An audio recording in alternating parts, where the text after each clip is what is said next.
it helps us a lot that we've been here before. All of our players, obviously, but the freshmen. And familiar with surroundings too. Haven't been here for the 3 SEC championships as well. So I think that helps our guys. Our guys have worked really hard. We've still got a lot of preparation to go, but it's been a good week, and we look forward to playing a really, really good team. All right. Damien, for you, talk about what's been your favorite experience of bowl week so far, and what are you going to remember coming out of here? I mean, just getting to share a special event like this with my teammates. You know, we worked really hard to get to this point, and you know, we know we're facing a great Washington team, but just being able to come together and playing a game like this, work together, practice, all this stuff, I think that's something that we'll all cherish for a really long time, getting to do something special like this. All right, thanks for that. All right, we'll go ahead and go into Q&A. Raise your hand. We'll get you a microphone, please. Please remember to state your name and affiliation and to whom you're addressing your question. All right, let's start right up here in the second row right here, please. Coach Kiffin, Kerry Clark, BamaMag.com. What their offensive players say that their defense has really prepared them for a game like this because they have such a tough defense to go up against in practice every day. For you as a game planner, what do you see on tape about their defense that stands out, Coach? Well, I think that they don't give up many big plays. I think that it's very hard to score against them, and you see that. I think the most points you get up all year is 27, 28 points in the game. So they play really well. They're coached extremely well, and they don't make many mistakes. They don't take a lot of chances, kind of a bend, don't break.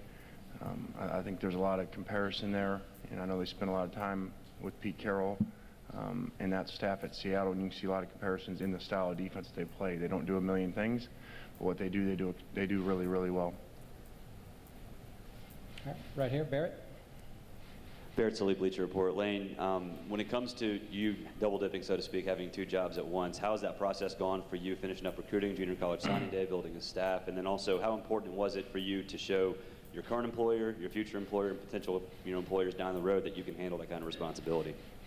Well, I think the first part of it, there are some time issues of managing both jobs. Luckily, we are in a dead period, and when I was hired there, it was at the end of the live period, so I think it would have been more difficult had we taken the job maybe a week before, to try to balance both because you're on the road recruiting.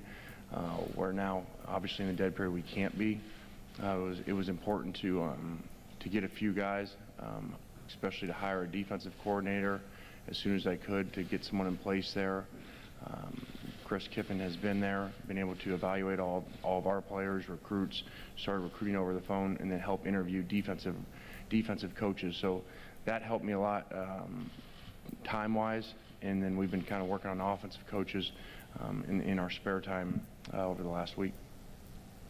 All right, next question. All right, get a microphone right here, row 4, please. Go ahead, Tony.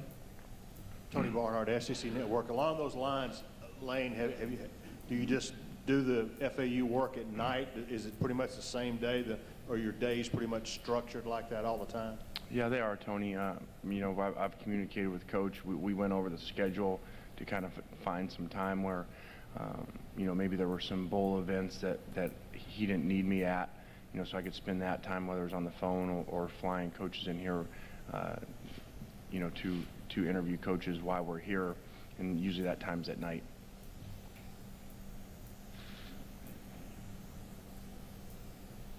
Cecil Herr from the Tuscaloosa News. For Damien, last year Derek was the guy at your position, obviously, but how much did the experience of being in the playoff, as Coach Kiffin mentioned, how much, just having been through it, how much does that help you this year in preparation? What was the question? You kind of, last year, although Derek got most of the work at running back, you were a part of the process, were able to be at the games and so forth. How much does the experience help you? I mean, learning from a guy like Derek, I don't know if I can put into words how much that helped me watching him work day in and day out. I mean, he won the best player in college football last year, so getting to see somebody like that, seeing that work ethic that he brought to practice every single day and seeing how it translated into the game. I mean, coaches use him as a prime example of how your work in practice helps you improve as a player in the game. And so just watching him grow, become the player that he was last year, things like that really helped me this year, I think, helped me develop a little bit better work ethic, and just seeing how practice kind of translated everything into the game and how that would help you, in the game. All right, next question, raise your hand. We'll get a microphone to you, please. All right, right here in the right side aisle. Alan Cole, Sports Illustrated Kids. Just initially for both of you on tape, do you see anything similar in the Washington defense to some of the SEC defenses you've faced this season? I mean, one thing that we noticed about Washington on tape is, like Coach Kiffin said, they just don't make a lot of mistakes. They don't do a lot of different things, but they're very fundamentally sound.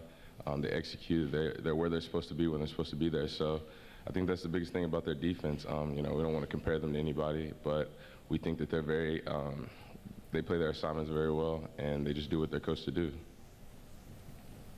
Yeah, I would say on that probably Florida. Florida's got so much speed on their defense, especially when they were healthy and had everybody. I would say Washington would most compare to Florida as far as SEC.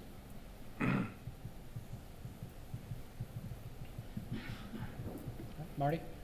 Morning, gentlemen. Marty Smith from ESPN. Coach, how do you feel you've grown the most during your time at Alabama? And we always want to know from the players, what's been the biggest impact of the Saban process on them? What's been the biggest impact on you? Yeah, I think, Marty, I would say when you talk about the process, it really is about how coach never changes. Every day is the same. And I think as a young head coach, looking back, and I've talked to Sark about this before, I think as a young coach, you had so many highs and lows, and so you win a big game, team plays really well. Maybe you don't come back on that Sunday and push the staff the same way. Maybe on that Monday's practice you don't push the players the same way because you start saying, wait a second, we got this made. We're 5-0, and maybe we don't need to practice quite as hard because what if we get somebody hurt? I think probably the number one thing, Marty, would be the process never changes. It's the same. 7:30 staff meeting this morning. Coach goes over the practice today and says each 5 minutes what we're doing in practice. Well, you don't have to write it down because it's the exact same as every Wednesday's practice for 3 years. So, and then I say that kind of jokingly, but that really is the process no matter what. No matter whether you it was the first game of the year where you have all your players healthy, or it's a game like this where you've already missed some guys are out for the season. It never changes, and he's the same way, whether that's recruiting, whether that's dealing with coaches. There's no highs and lows. And he said to me before, he said, Lane, I can take good news, I can take bad news, but don't give me surprises. And so I think that really explains a lot of the process. All right. Fourth row on the aisle right here.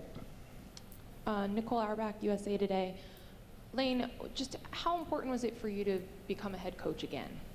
It wasn't, and this was, I know, when I was down at the press conference, a lot of the questions were about that, and it seemed like, okay, he just took a head job because he wanted to be a head coach, or it wasn't working at Alabama, and I answered that question on there too. That one, I don't know where that comes from, that out there that the Alabama thing was over, and the Saban-Kiffin marriage, kind of ran its course, and it was 3 years.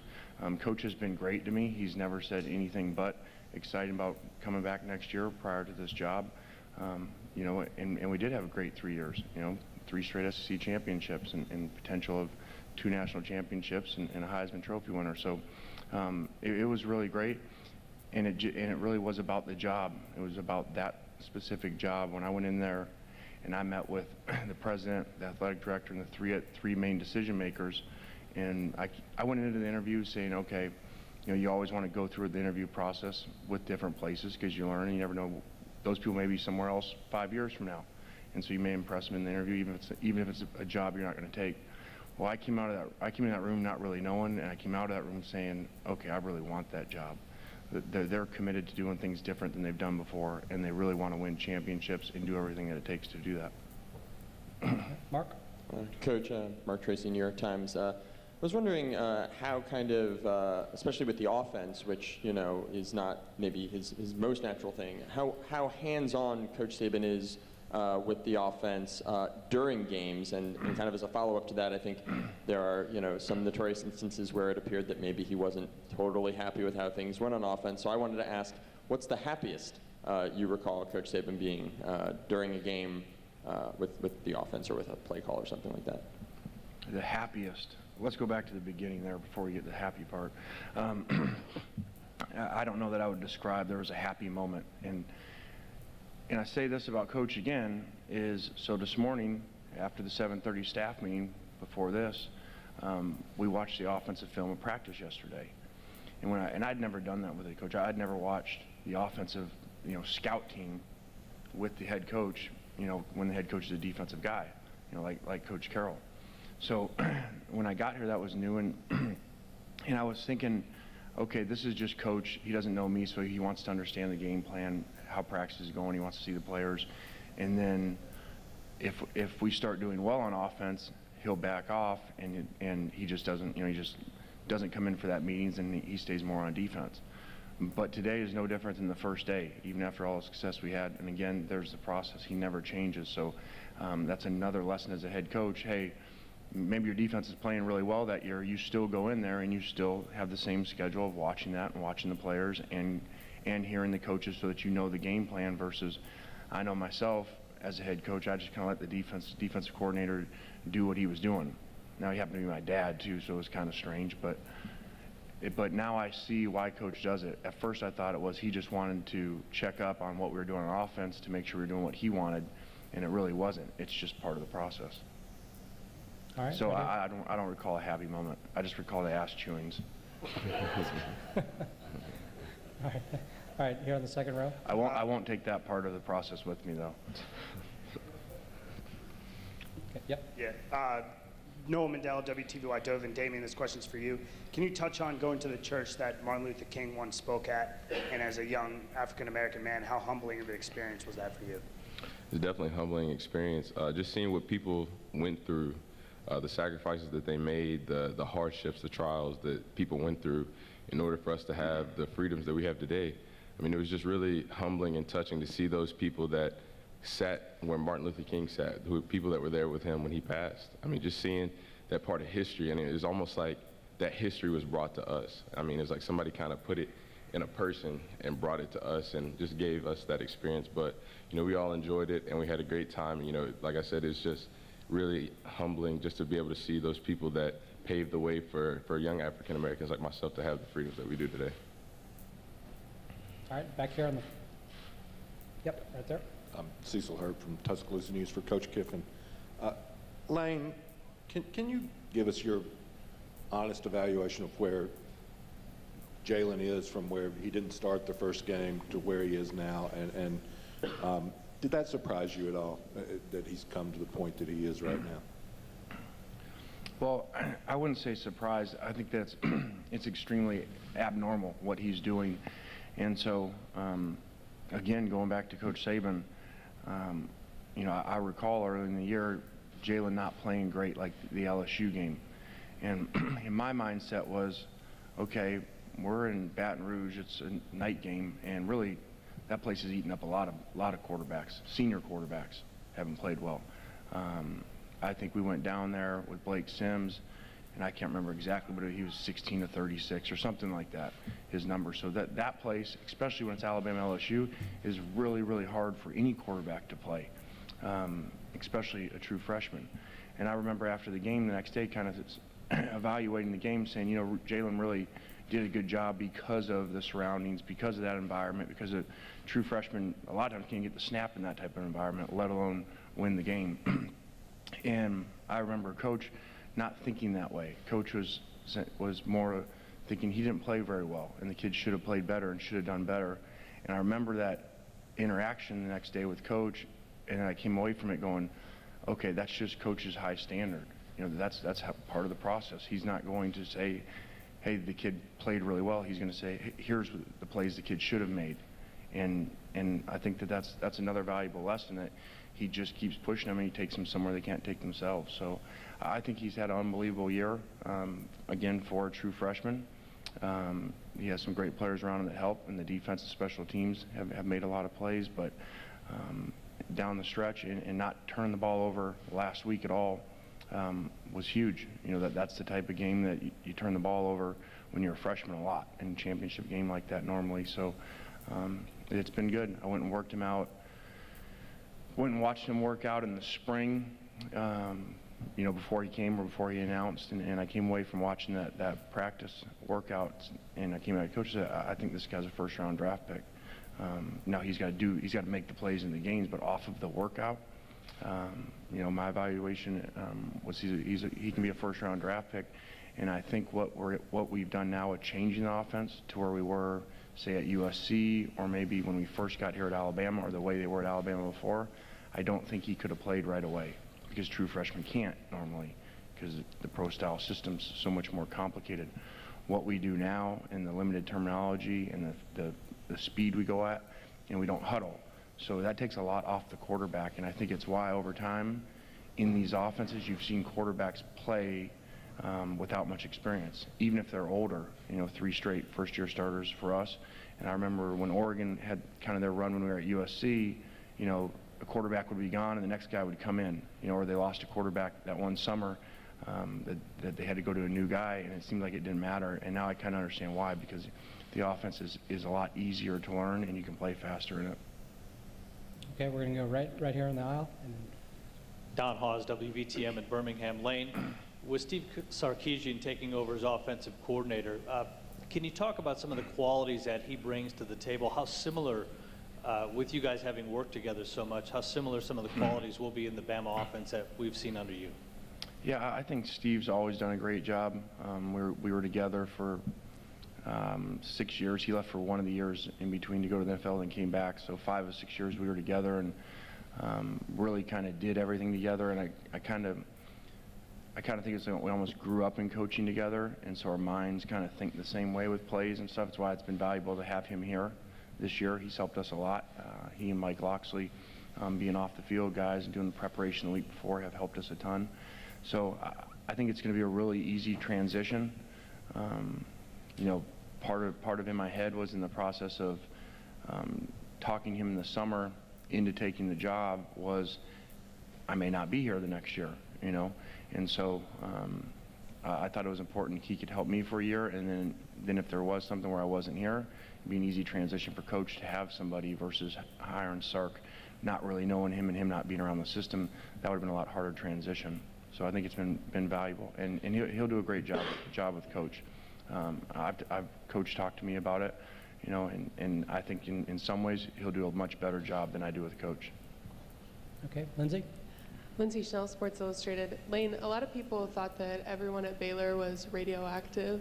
Why were you willing to hire Kendall Briles, and do you anticipate that Art will be around the program at all, helping him? He's obviously played a big role in teaching Kendall. Yeah, hiring Kendall, you know, was a long process that we went through. We checked out a lot of things through our university and communicating with people there, and so we feel very comfortable with Kendall's situation. Had a good game last night. He'll be flying here today to help interview guys. So as far as the other stuff, that's not really what this is about today with Art, but we have a plan with that, and we'll discuss that when we get down there. Thank you. All right. All the way in the back here on the right. Coach Lauren Sisler with AL.com. Surely you know about your Twitter fame. How much thought goes into your tweets before you hit the tweet button, and does that change now that you're a head coach at FAU? That's a good question. I haven't thought about that yet. A lot of on my Twitter, what happens is you have people that help you with your Twitter when you're a coach. So I don't have that nailed yet when I get down there.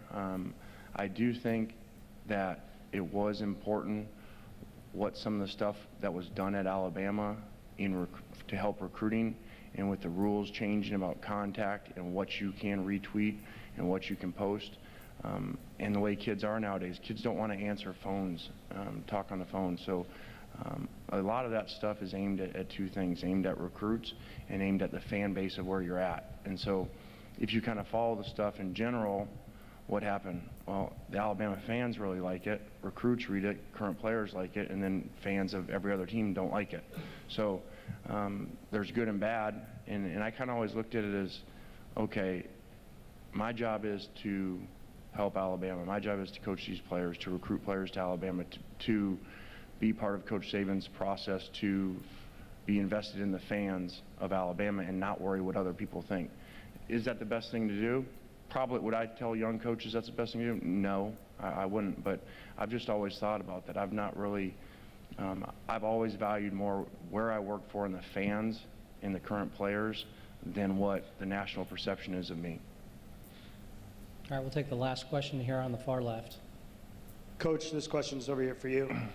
What are the differences between developing Coker through a national championship run and now developing a young freshman? Yeah, very different players, obviously. So, again, I think what we always do is we always game plan to our players. And so our offenses look different all 3 years. And it's always been about what do our players do best. And I think you've seen where I think a lot of people would say, okay, year 1 and year 3 were similar because the quarterbacks both moved around. Jalen being a true freshman and Jalen being a stronger runner than Blake is why you've really seen this year be even different than the first year. And you had Amari the first year. And so, again, that's what we do is we feature our players. And so we had Amari Cooper, so he got 124 passes, and then Derek had, the most rushes in the history of the SEC. And now we're kind of in the middle with a bunch of good players, and so just kind of spreading it around more equal. And then when your quarterback runs the ball, that takes away plays from other guys, so the numbers aren't the same for those guys. All right, thank you, gentlemen. We'll end it there. Thank you.